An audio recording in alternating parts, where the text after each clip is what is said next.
All right, everybody. Welcome to our Monday Zoom and Learn. My name is Tommy Dutcher. I'm the area sales manager with California Title.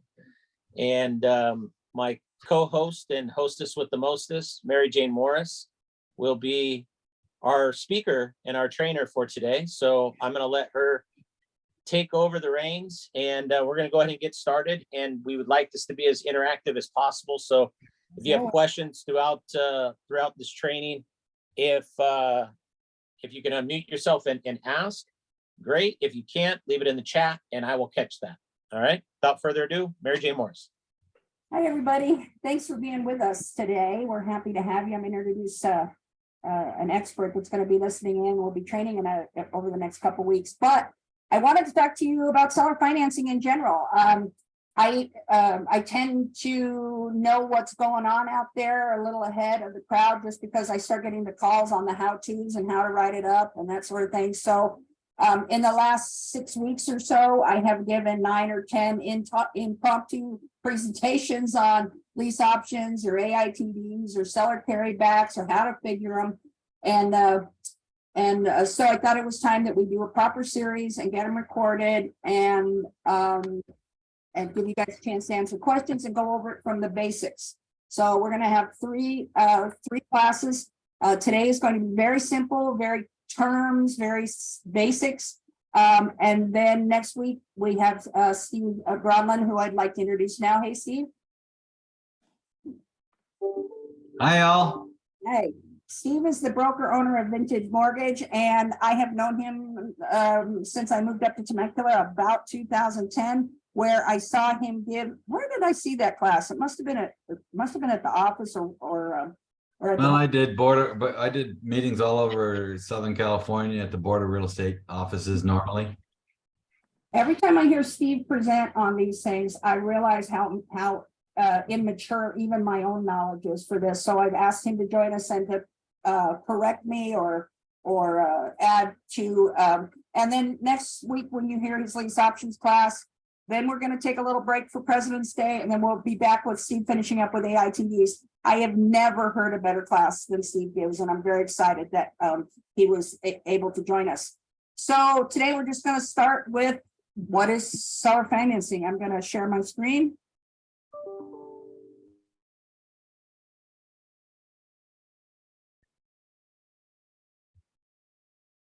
All right, can you guys see my screen okay? Yep. Yep, okay. All right. You didn't tell me how to move ahead. Right here. Hey. So basically, what is seller financing? It is a non-traditional, meaning it is not a bank or a mortgage company loan directly from the homeowner. And this is an important function for us to be able to do here, because these days, with the interest rate being what it is, many people are looking for those assumable mortgages or the opportunity to take over somebody else's. I just worked on one this last week where the interest rate that was being acquired was 2.5%. That's quite a bit of different from what you can get in a traditional mortgage. These loans are usually you're paying the full mortgage amount plus the HOA, and you are going to refinance or take them out in less than 5 years. I always say that all sellers want 1 year and all buyers want 5 years, and so usually somewhere in there we settle up at 2 to 3 years. The buyer does sign a promissory note. He does make the payments directly to the homeowner. In our case, we often recommend a private trustee company that collects the payments, make sure everybody's, I think all of us who lived through the short sale market heard our share of stories where somebody was collecting and not paying. So I want you to know that we do have options so that there doesn't have to be trust between the seller and buyer. We can have a very traditional collection. So what are the advantages for sellers? The faster sale times. They absolutely, the AITDs I've been working on in the last month are the lease options, AITDs, these seller type carrybacks can be done very quickly. usually in 7 to 10 days, but even quicker if we want to. Very often, the new homeowner is taking the property without repairs of any sort, often without inspection as well. They have an opportunity to close much faster, obviously, and for larger profit margins, because this is the one kind of product where you're not going to get a seller carryback and probably a rock bottom price too. You're going to get one or the other. So most everybody starts at list price, and it goes up from there. And the interest rate can be charged higher than is being charged. So there is opportunity for profit as well. The benefits for seller financing for buyers is that they have an alternative to a traditional loan. I'm working with a buyer right now that has a fabulous credit score, close to 800. Has some money she inherited recently, and but is not ready for a traditional mortgage due to the type of income that she generates in her personal business. So we have been looking for these for her. When we ran a search on Friday for her, we found about 80 properties that were well over 150 days on the market. And therefore, those people are often looking for an opportunity to, we're starting to see properties like, especially we have quite a few in Menifee and those areas where mellow roofs or other factors can affect a traditional mortgage, whereas a person who's given an opportunity with seller financing will accept those things much easier. The closing costs are much less, new loans, $10,000, $15,000, faster closing, and flexibility is some of the reasons. The disadvantages for a seller is that you may have to evict them. There is something called a due on sale clause as well, and probably the scariest thing that we talk about.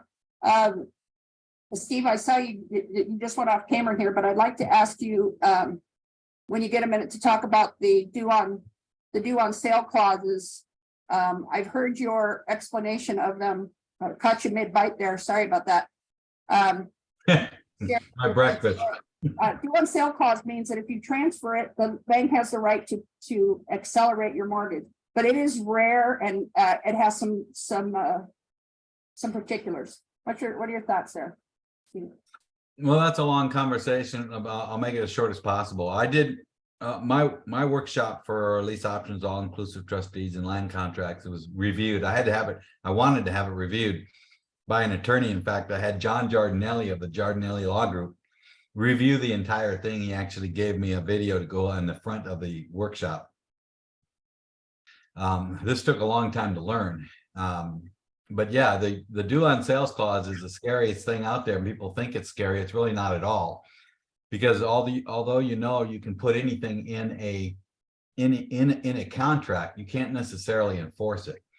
And the fact that there has never, ever been one due on sales clause to allow to happen, or that allowed to be happened, just simply because the transfer of title has occurred.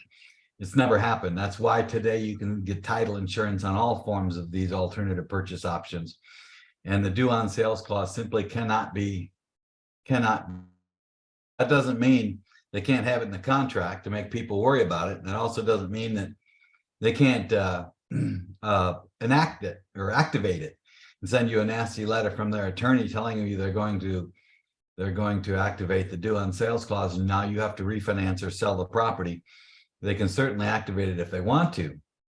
But again, you can put anything you want in a sales contract. For example, you could put in a sales contract that if you defaulted on the loan, that you'd give your firstborn child to the lender. You could do that.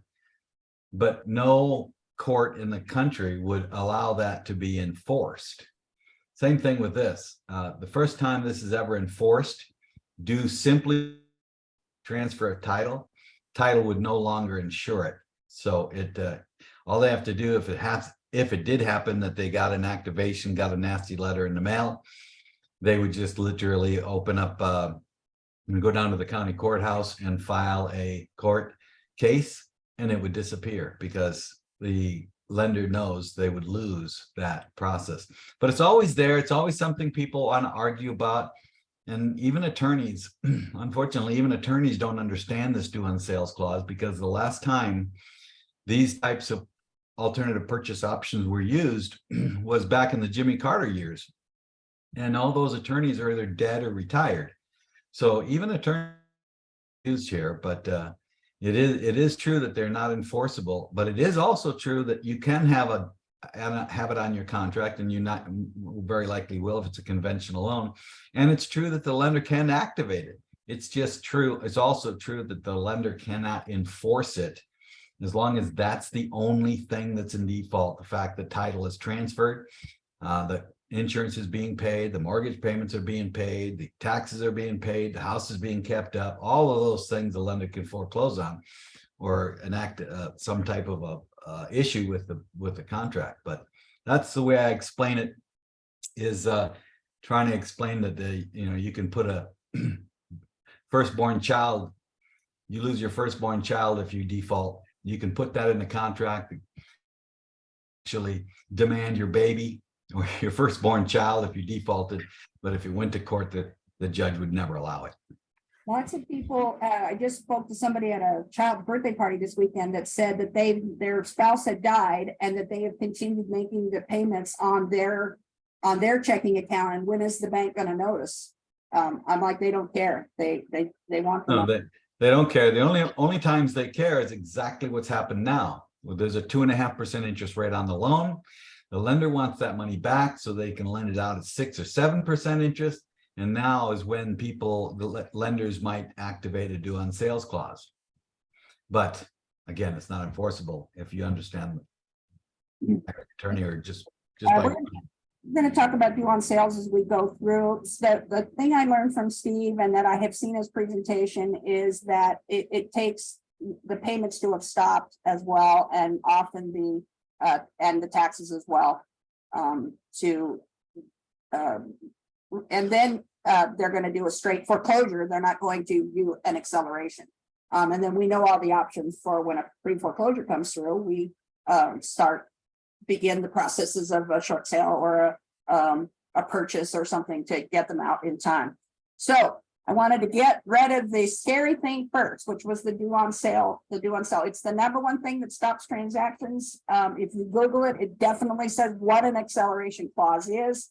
But with experience in California, we know that these are rarely, if ever, in fact, Steve goes as far as to say never has been enforced that way. There are Steve, you're thank you.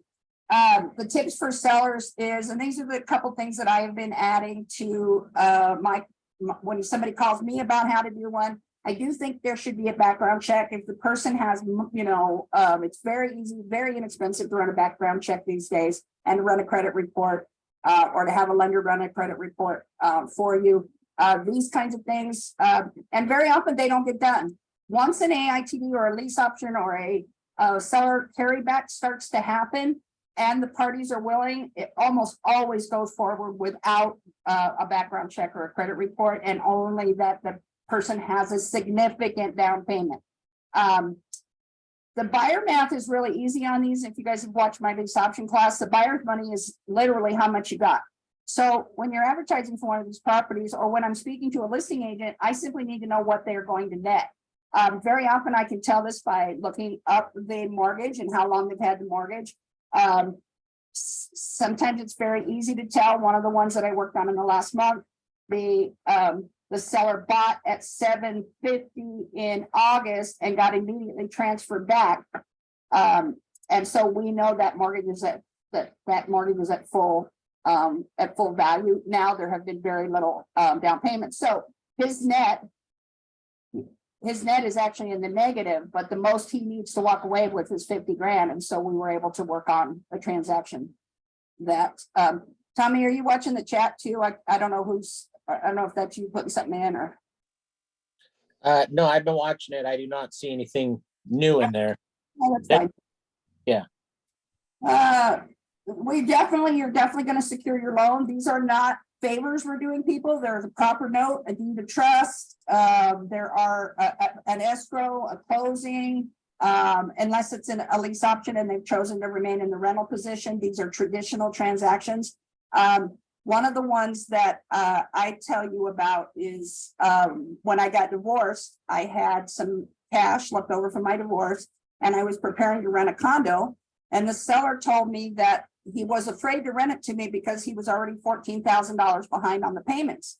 I immediately made him the offer to bring those current and to get a grant deed and take over the rest of the mortgage for him. He was very excited for this. For the next 5 years, I kept his mortgage up and helped him restore his credit, and then was able to sell the property later in a traditional way and net some additional cash back. So there is a secondary market for selling your promissory notes as well. So if the seller's holding a note, there will be a discount. I put it down here at the bottom. It will be as much as 10 to 30%, but there is a note market if a person wants to sell their note. So one of the terms this is why I wanted to try to keep it as simple as possible. I was talking to Steve this morning before class, and I was saying that even my dearest friend that I'm trying to help make a purchase and who's been in the business a long time has a lot of trouble understanding these transactions, how it can be that the seller can allow you to make the payments to him and he make the payments to the lender. This is called simply subject to. It means that there's an example here that they're very popular.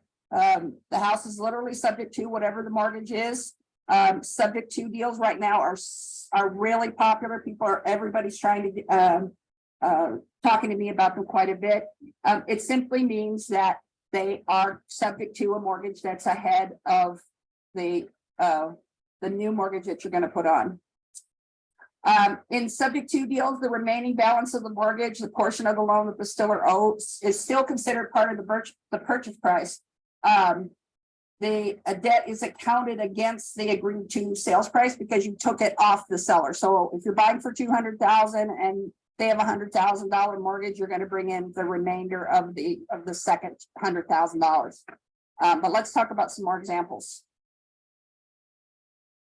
A straight subject to deal includes simply the seller's loan balance plus any additional accounts equal to the agreed upon purchase price. So here's the example I want to show you. So the purchase price for a home is $120,000. The seller still owes $100,000 on the home.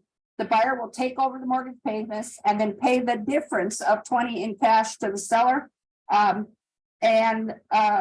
Usually there's some money in there for paying off usually the amount of money that is actually going to go through the transaction beyond this simple example is agent commissions as well. Otherwise, you're most likely looking at a lease option when the agents can't be paid. We may have to wait it out and have them take it out in a more traditional way, but they can still take over ownership and begin making the payments on that property.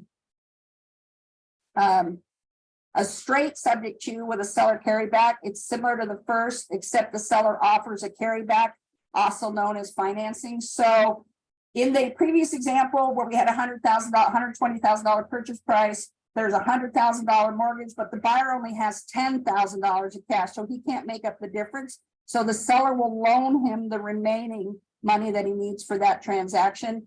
And now the seller carryback is the old mortgage of $100,000 plus another $10,000 or whatever the number needs to be to cover the gap in what the seller had and what the buyer had and what the seller needs to close this transaction.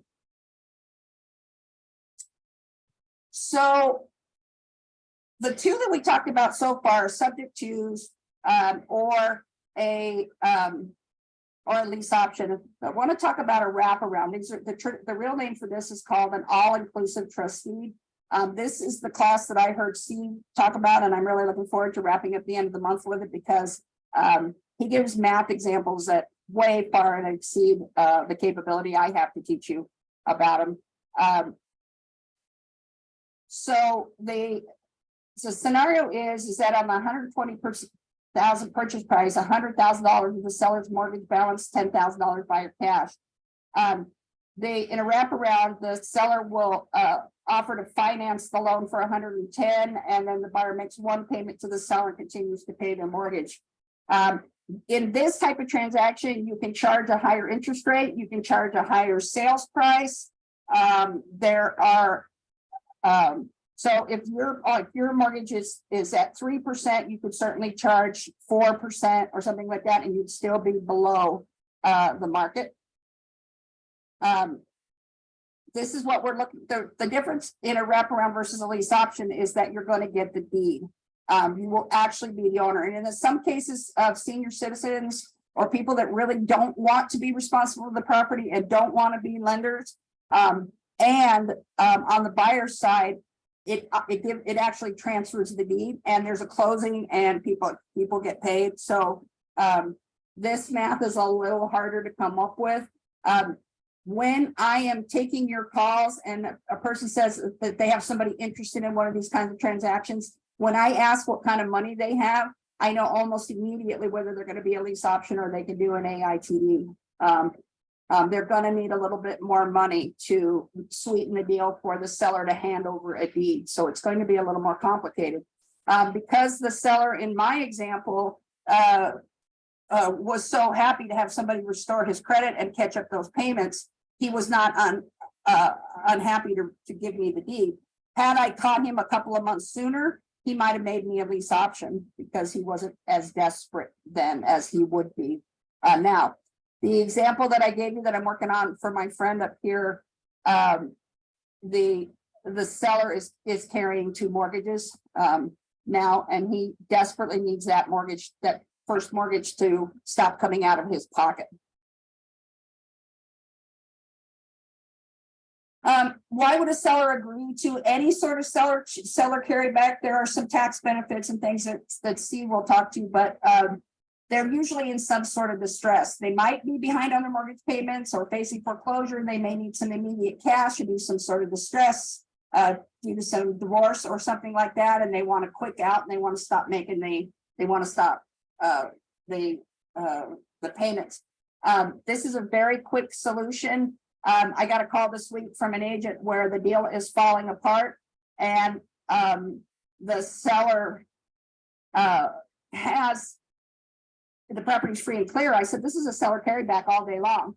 Why are we continuing to beat our head to get a traditional loan when the buyer can't do it? And we already know how much money he's going to put down, and we know how much the seller's going to net. Why are we not turning this into, and I probably will conclude that negotiation with her today. So these are very good solutions. Why does a buyer want a subject to deal? They don't have to qualify.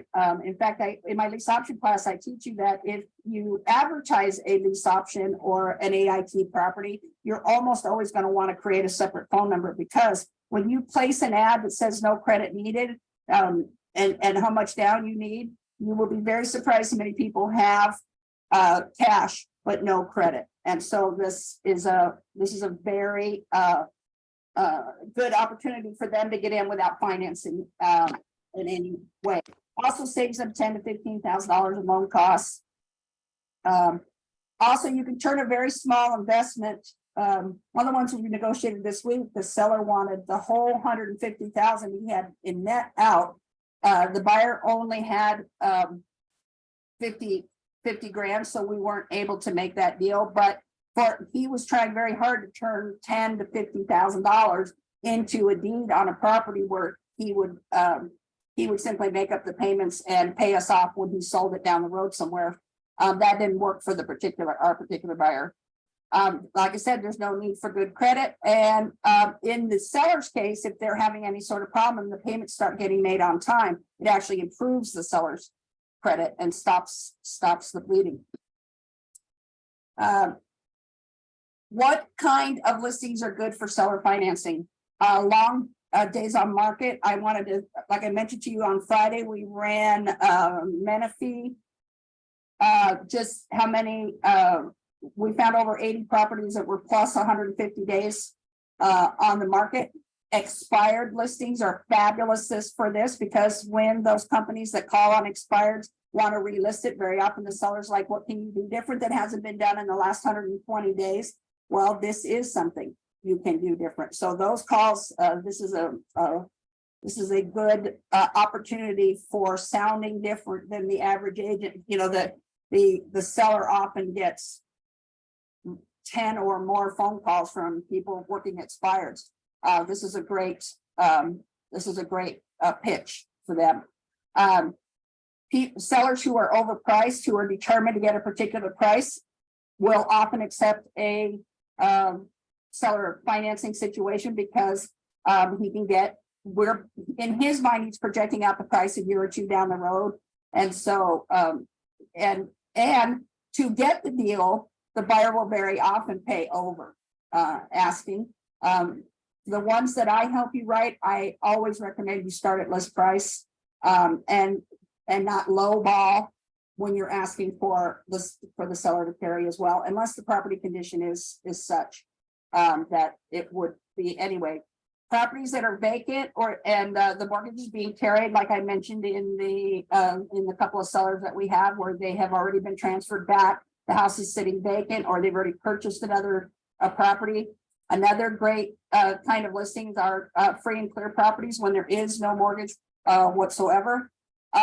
And really any property where the seller is okay being a landlord. And the reason I mention that is because occasionally I will bump into somebody who's not comfortable with tenants, first of all, but second of all, has a great pride of some sort of upgrade that they've given the home. I always joke and say that if you personally laid the bathroom tiles, the 1-inch square tiles, and it took you 4 weeks to do it, these are the people that are less likely to want to have a tenant or risk any sort of damage in their home.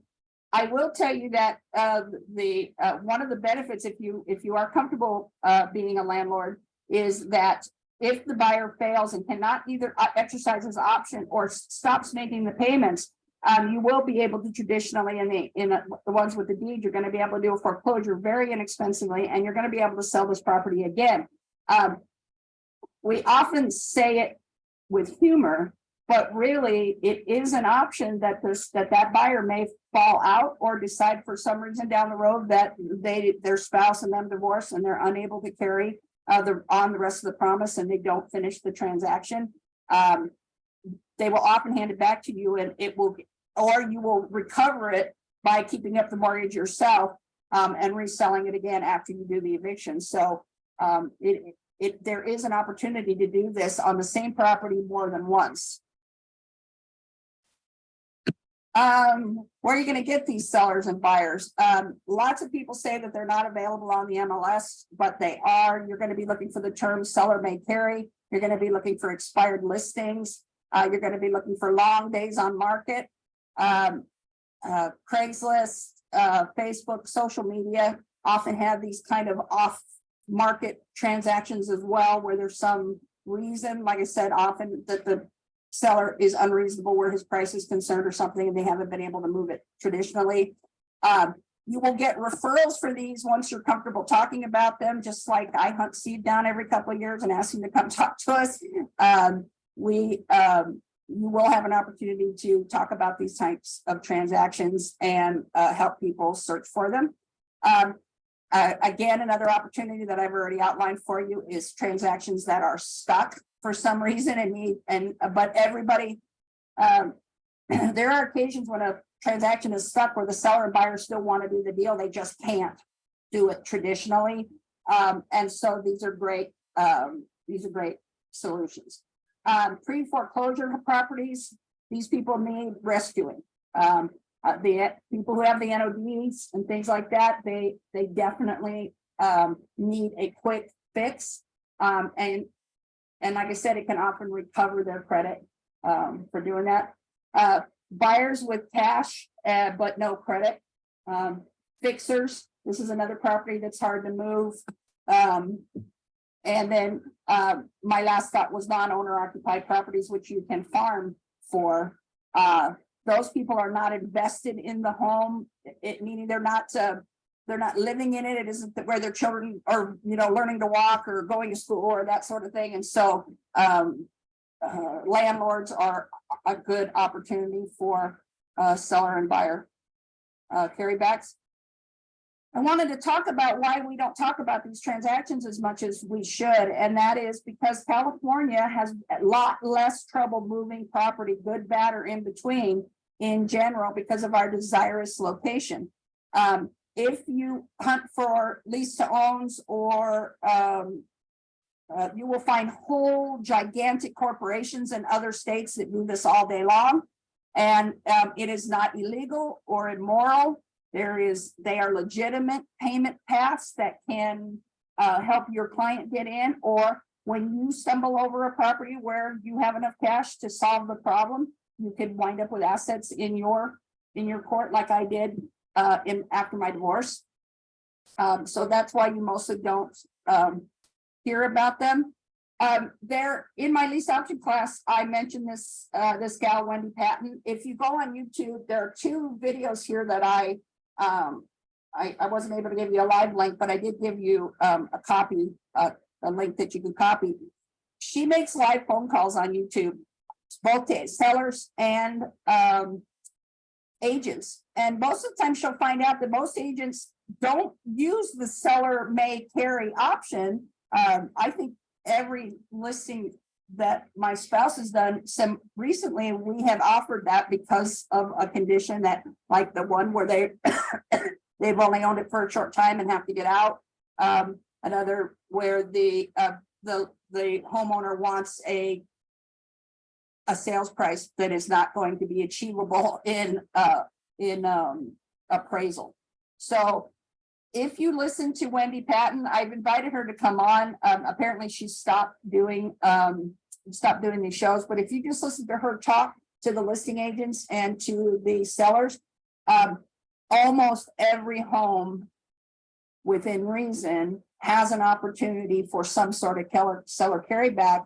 And really that first question is, how much has the buyer got? And then against what the problems are for the seller, how much he's going to net, how much tolerance he has for this type of transaction.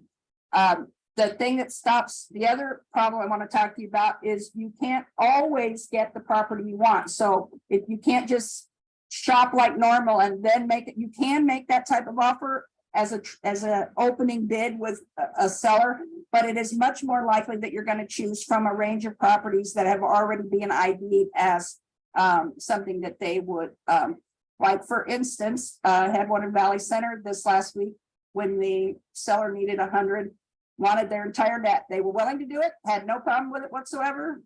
Long market, they were already into their new house. They were willing to do it, but they wanted their entire net. So the minute we concluded the negotiations with the buyer who made the first offer, I spent time shopping that. I already knew I have a seller that's willing to do it, and I knew how much money she needed to do it.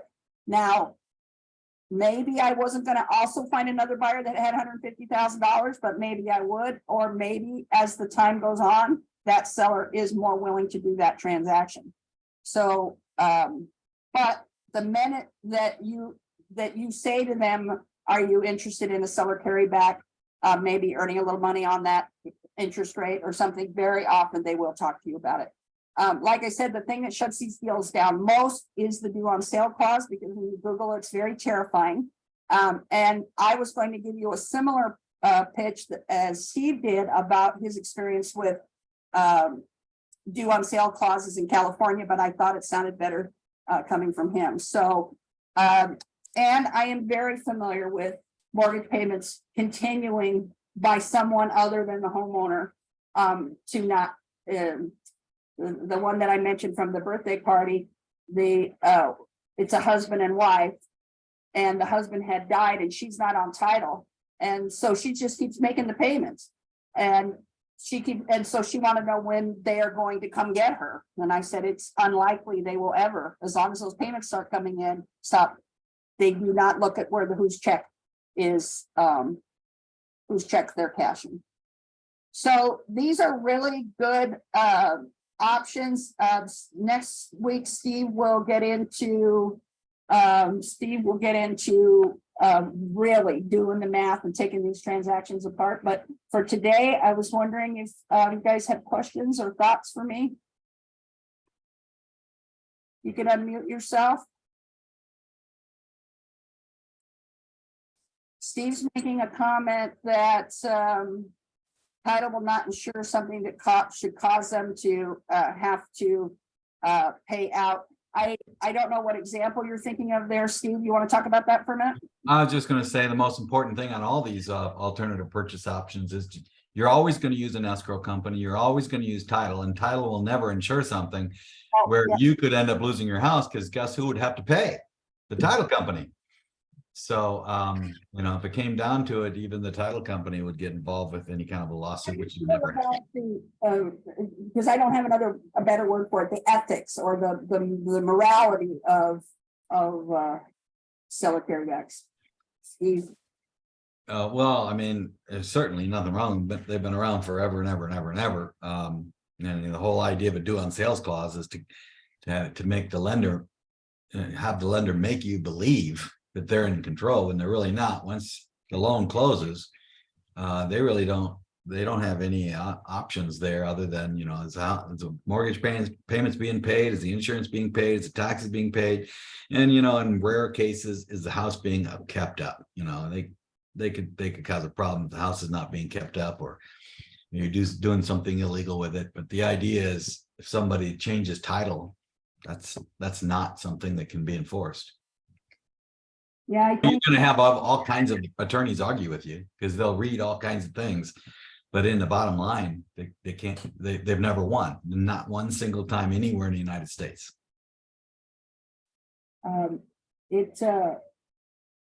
Once you're comfortable with them, you can spot them very quickly. You can put them together very quickly. You can figure out who's not good for it very quickly. Any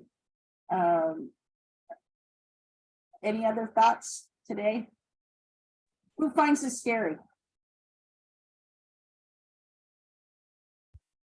Anybody? Yes, hi. I think Carrie's got her mic on open, so I think I'm gonna let her go first. I saw your question as well. Go ahead, Carrie. Oh, I had a question. Yeah. So I think you guys had mentioned I missed the first 15 minutes, sorry. So I wanted to ask on a subject too, because most people pay their PITI, so their property taxes and insurance, along with the mortgage payment, right? It's all in escrow. So when you do the transaction, how do you redo the property taxes and the new insurance and stuff without, you know, making the bank freak out or something? You know what I'm saying? So like the property taxes are obviously going to change because the value of the home is now higher. In the case of the VA transaction where they were being impounded, right. That when the properties are reassessed yearly, when they do their bills and they notice that there's been when the tax assessor noticed there's been a change, the taxes may change, and that may have to be a term of your transaction that you'll get a letter from the lender just like any other time when you're short on your impound account, and they will tell you that we need to increase your payment by $42 a month or $82 a month or whatever it is to make up the difference, and that will be passed on to the buyer. I haven't had a chance to really interview an insurance agent. Steve, what are we reinsuring or adding a loss? Well, and you're talking to me? Yes, sir. In the case of a conventional loan, there's several different ways you can do it. The buyer can get their own insurance with their own name on it. So if house burns down, it goes to them. I sold a property one time on an all-inclusive trust deed, and I kept my insurance on it. And part of it was because it was a really nice property in Fallbrook. I wanted it to continue to be insured. And the buyer was very wealthy, and he just got his own insurance, so it was double insured. And then you could also add the seller could add the buyer to the insurance policy and put it in ready-made contracts for a lot of these things. They're not car contracts though. But you could take the wording and put them into a seller financing addendum. Okay. Thank you for bringing that up there. So Carrie, traditionally, any change in the taxes will indicate we'll get a letter from the seller, from the lender, and you can make adjustments to the payment. That way. And I was going to recommend double insuring, but I was curious what Steve had to say about it. Tammy, I think you need to unmute yourself, and then you had a question. I don't really have a question. It's just a little, I feel like it's kind of like just over my head. So I'm listening and looking forward to the next class and just trying to familiarize myself with it at this point. But it's interesting. I will always work with you on a one-to-one on the transactions when you think you've got one, when you have a buyer in a certain situation, like my buddy who has, I know, a fabulous score, great rental history and some cash right now. I was the one that submitted it to her. In fact, I was hoping she would show up because, in fact, I said this to Steve this morning and he had a really good answer for me. It is that,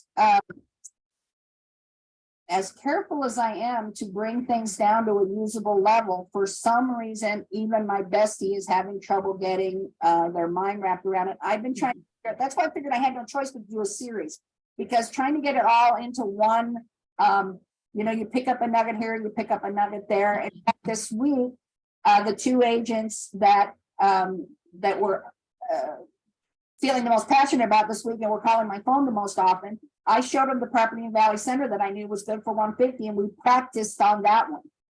So when you have one that you think might make it, or you just want to pick a property off the MLS, in fact, your own, if you have a home, you own a home as well, and you know what your loan balance is, I can walk you through samples until you start to get it. I created a little worksheet called the secret math. There's not one bit of secret about it, but I put it on one sheet because out of the 10 things you want to know, depending on how much you know about the other person, there's going to be 5 answers maybe you don't know. And those are the ones that you're going to negotiate with them, with the other party, to find out what those answers are and how much they need and that sort of stuff.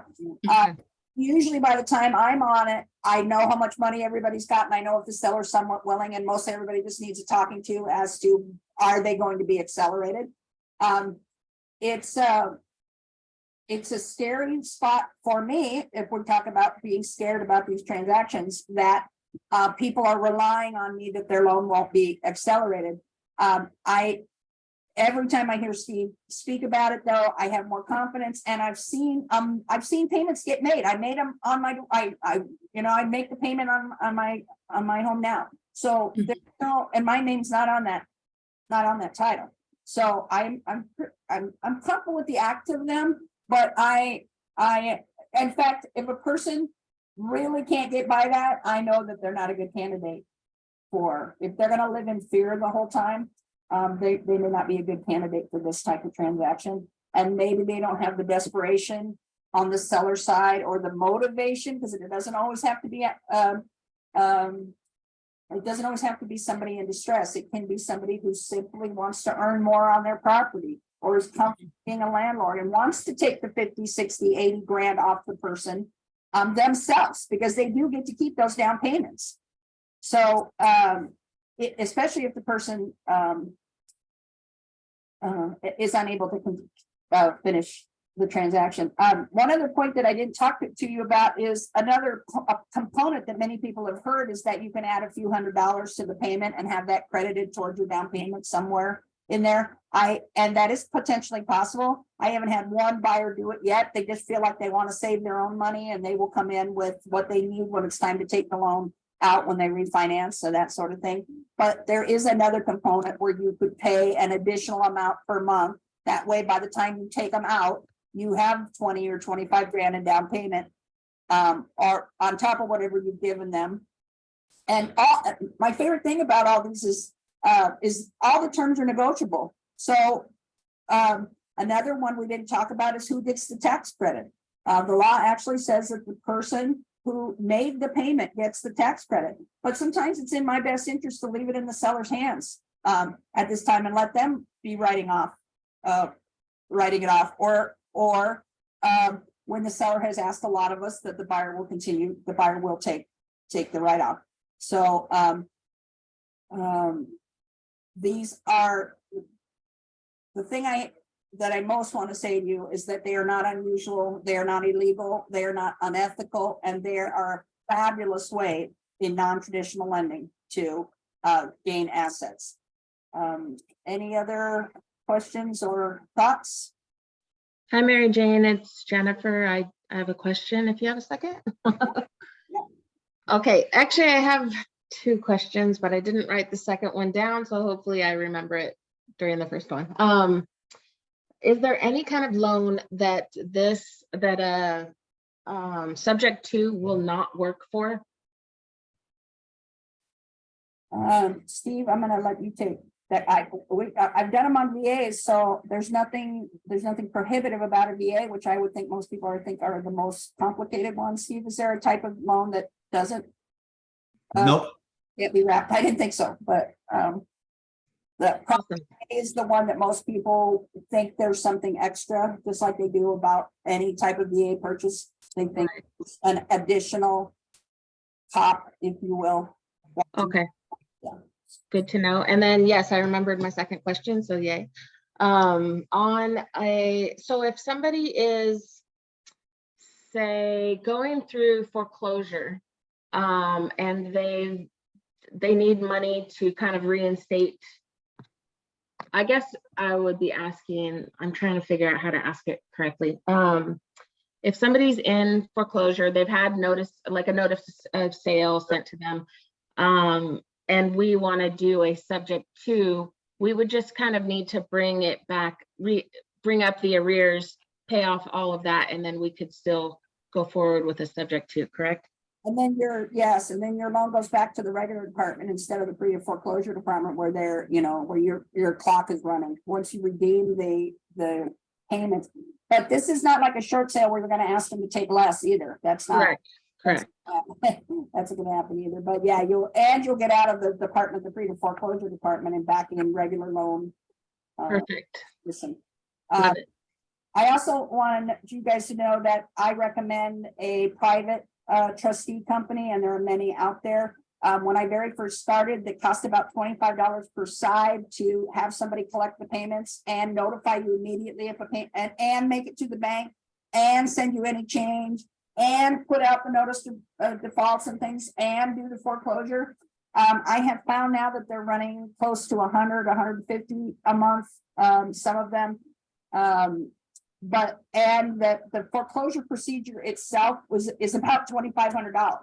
So part of the secret math that I teach you in my lease option class, and by the way, Tommy Dutcher and I keep all of our classes on his YouTube page. And if you look at my lease option class, I gave you that work form. In fact, I'll add it here on before we leave. Like I said, there's no secret to it. It's just figuring out, getting used to collecting enough data so that you can make a good decision and a good pitch, which is, so I recommend you take a peek at that class as well. Anybody else? Steve, you want to talk about about lease options for next week? Yeah, I'm going to also give the entire workshop for free to everyone that comes to the workshop next week. So the entire workshop is much more in detail, and it goes much slower, and it brings you up to speed the way everyone needs to be brought up to speed. It's really hard to do a 45-minute talk on the screen to keep your attention and keep you going and give you as much information as possible. But I've got it in audio as well as video. The three courses, alternative purchase options, it covers the lease option, the AITD, and the land contract. And it is very concise, and it starts out by understanding the problems and the reason why these programs exist. There are tons of reasons why one of these things exists. Give one example that I recently dealt with is somebody was buying a house from a family who owned a house on the lake, and people can own a house on the lake for years and years in a family. In fact, this family had this house on the lake for 60 years, and they were selling it to this new buyer. Well, I mean, the question is, as a buyer, do you really want title to transfer and take on the new tax value of $6 million? Or do you want to do it as a lease option that goes through escrow, gets title insurance, and does everything right? You do it as a lease option. You just pay a lease payment for to the sellers, and you have the right to exercise your option and not only buy it but also sell it. You still control it, but your payment will be so much less because it's still owned by the seller, and the title or the taxes are still the same as it was, you know, when it was worth nothing. So that's just one example of a savvy investor wanting to use a lease option. All-inclusive trust deeds are great. I love to do deals and find deals. And when I can talk to the seller and I can talk, sometimes I don't need to talk to the seller, but if you're able to talk to, if something's complicated, it's great to talk to the seller to find out what their tax situation is, what they're going to hit, what kind of consequence it's going to be when they sell the house in a normal sale. And you can actually work things out, and you can really show the seller how much they can save in many cases. And also the buyer, you know, if the buyer is doing an all-inclusive trust deed on a wraparound, you know, their payment can be lower. Their interest rate can be much lower than what they could get on a standard loan today. Their overall payment's going to be a lot lower. Everybody's going to be happy, just as happy as can be. And as long as it's done with title insurance and escrow companies, just like normal, you don't have anything to be worried about, because title's not going to let you close a deal, especially as a licensed real estate agent. Title's not going to let you get in trouble. They're not going to let you get in trouble. And if you do something wrong, they're going to fix it. They'll fix it in the escrow instructions. They might have to get confirmation from all the parties, but they would fix it. That's what's great about title insurance. Always use title insurance, always use escrow. One of the pitches that I make to you every time we teach is that if you don't remember, I ask that you remember who does know. You can reach out to Tommy, you can reach out to Steve, you can reach out to us, and we can, I always say that we can take it from a scrap of paper in your hand with nothing but an address, and we can help you build it from there. We circle back. That's really the reason that I decided we had to record it, was because the opportunities for this are happening faster than I can stay on the phone with people. And I feel like I'm disappointing them when I say this is a longer conversation, has to be had tonight or tomorrow. Well, we've got one now.